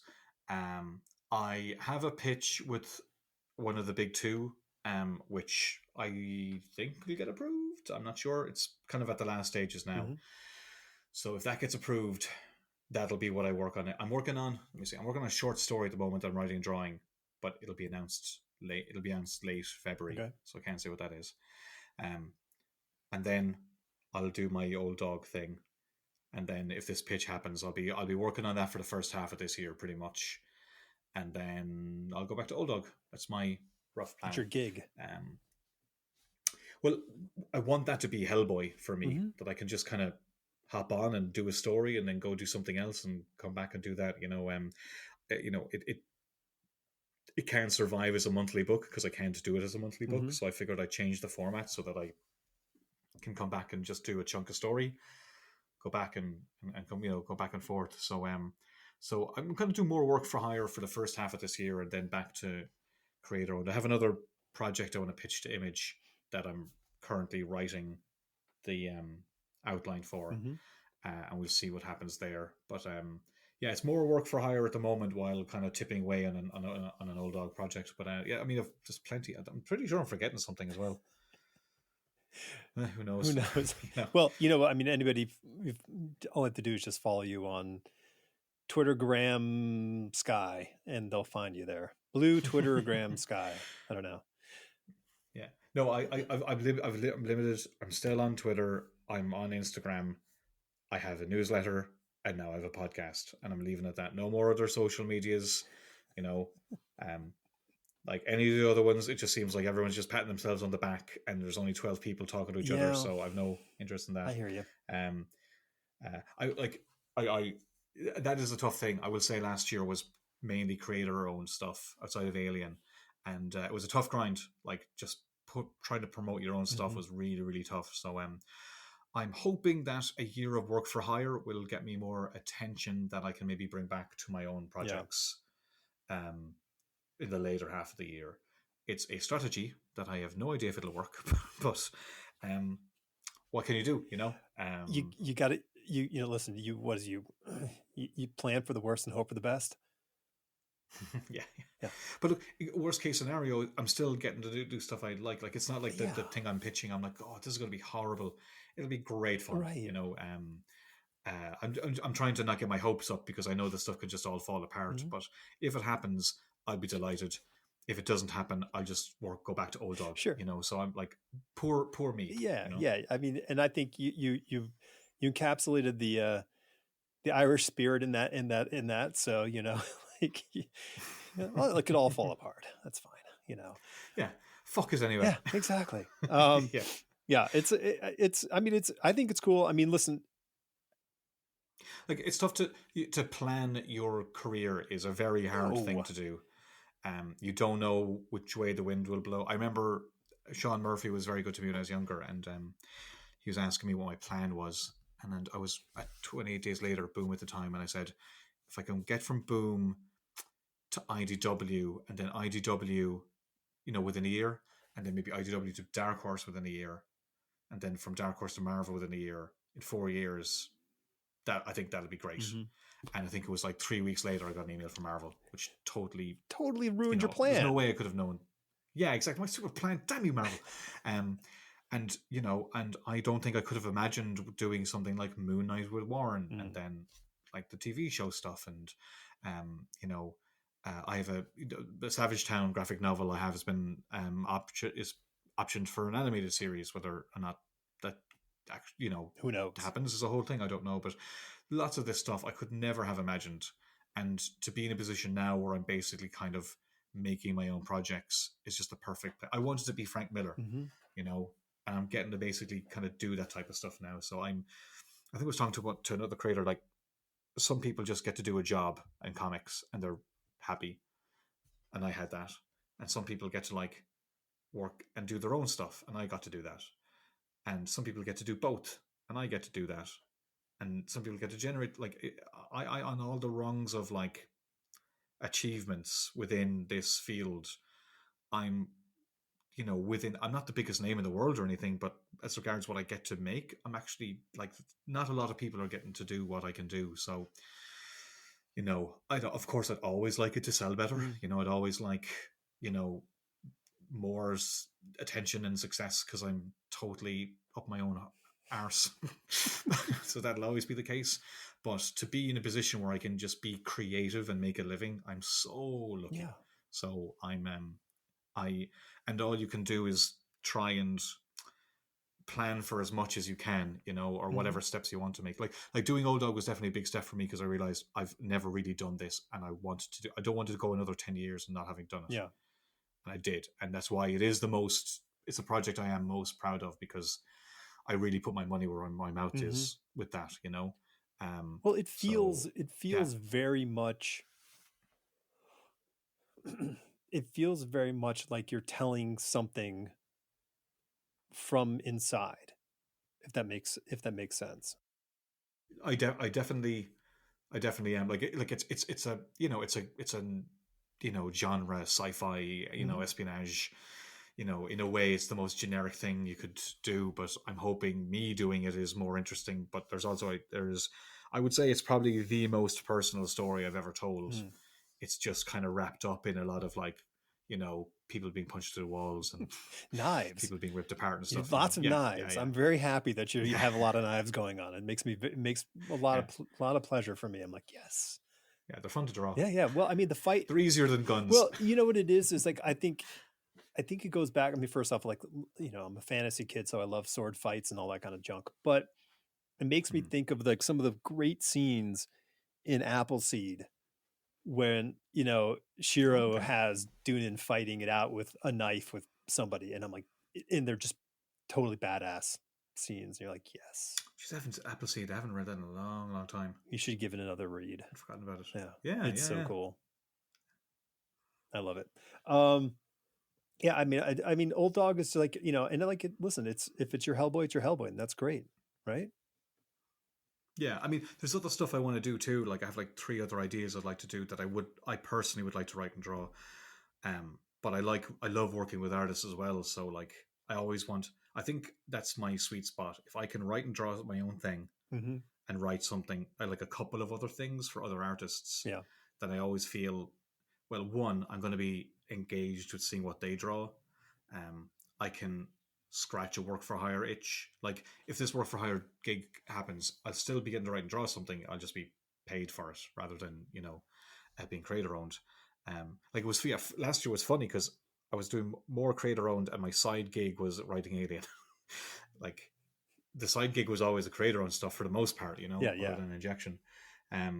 But I think that is my sweet spot, is getting to do like doing work for hire and doing creator owned at the same time is not something everybody has that luxury. So I feel like as long as I'm doing something creator owned, I'm not going to be pissing and moaning about the work for hire stuff. Yeah, I mean, and if not everything is creator owned, then like the only downside of it is that it is just such a grind to push the stuff. At least with work for hire, I don't need I don't need to push Thundercats. It's doing right. fine. I'm doing a lot of podcasts first to put, like, I am pushing it, don't get me wrong, but I'm not coming up with marketing campaigns, and I'm not trying to do like, weird kind of stunts or do retailer outreach. Like that's the advantage. I don't need to worry about that.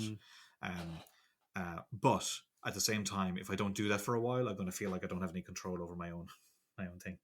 So no, I'm in a good spot. That's the magic spot. I think the magic spot a long time ago was, go work for Marvel, go work for DC, go work for Marvel, go work for DC. Like just go back and forth because you could end up making more money and do better projects, theoretically. But the modern one is that twofold thing. Do work for hire and then do your own thing, because you're building something that it's getting to go into that well again, going back. You don't get to totally control the work for hire well, but yeah, I mean, listen, it's a fortunate thing, and it's been interesting to see how it is worked out, in the last 2 years for you in that. Yeah, it has been. I mean, like I definitely have more control over my choices and the type of stuff I want to do now, which is Hmm. great. Um, you know, I was a hired hand, and I was for a good while there. I was very lucky to be working with like amazing writers. I got to work with like Jeff Parker and Brian Wood and Warren and Jonathan Hickman, and fucking like that's amazing. Um, but like there's only so much leverage over your career you can have as an artist, I think. Hmm. Depending on if you're the best in the world, that's great, but most of us are not the best in the world. No. you know Yeah. you're fairly good at best. But there was a level of me deciding to write stuff was to have a little bit more control over my career, but I couldn't have imagined it would really work out this well. I mean, assuming the work is good. I'm not really the one to judge that, but I just like making things, Yeah. and I get to make a lot of stuff, so I'm quite happy with that. Well, I think probably a few other people are pretty happy too. So, I don't know about that. We'll yeah, see. well, we'll see.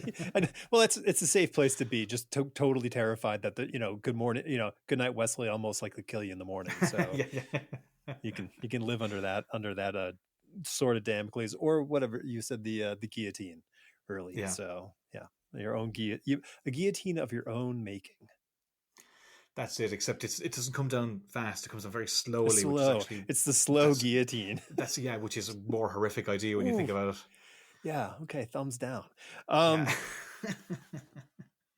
Well, man, this has been great. It's been great to catch up.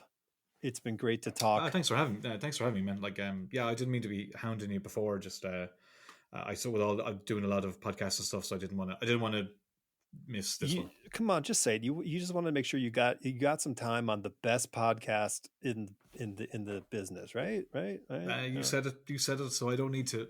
Yeah, I know. Don't worry, nobody else says it. So, I know. No, I know. I really enjoy. I mean, there's. I mean, I've done. I did one recently, and I was like, this guy's very like he was very well prepared. He'd found interviews I'd done before, and it was very about the book, which is great, mhm, and I'd like that. But um, sure, look, my podcast is basically some more like this, which is just chatting about stuff that yeah. isn't. It's not. Sure, I'm pushing the books and stuff, but like having conversation, I'm genuinely interested in having. Like, I enjoy those way more. Yeah, well, I've always enjoyed chatting with you, so this is just it's a pleasure. And the good thing is if you just keep making it work, we'll keep doing this. I only do more work as an excuse to come back. Clearly. Oh, I love that. See that one I'm going to put on the website as a quote. um, well, so I guess I'm guessing C2E2 is where you're coming. Is that the? No, I know. I was talking to GalaxyCon. Oh, Galaxy. Yeah, Oh, yeah. really? Okay. I did. I always get the names mixed. I did Columbus there in December, Mhm. and had a great time. So I'm talking about doing Richmond because it's a month Mhm. after Thundercats comes out, which would be fun. C2E2. I haven't been in a long time actually. When is that? It's like, isn't it Marchish? March, Oh, might be Aprilish? okay. That's probably too early now. I think maybe. Yeah. If going to US shows, I need to kind of space them out a bit because otherwise it's just a Yeah. lot of big traveling, But no, I'm thinking I'd like to try do a little mini tour that I did. I did Hmm. before. I don't know. You haven't nailed things down, but I think with Thundercats coming out, it would be a good time to like do some like signings and push things like Time Before Time and Hmm. Old Dog. I just haven't worked it out. I always do New York Comic Con every year, so I'll definitely be there. But All right. yeah, the other ones I don't know. Well, Raleigh's not too far away. Maybe I'll head up to Galaxy. I have a good friend who lives up there, so maybe I'll just crash at his place. Hmm. All right, that'd be cool. We can have a meal. That sounds lovely. Well, thank you, my friend. It's great Oh, to see thank you, you. man. Yeah, you too, man. Best of luck with the Thundercats and the super secret old dog project that you are collaborating with. There you go. There you go. Yeah, I see. I'm very, very particular how I'm saying those things. But no, thanks a million, man. Cheers. And sure, yeah, anytime you want to chat, let me know. All right. All the best. All right. Thanks, man.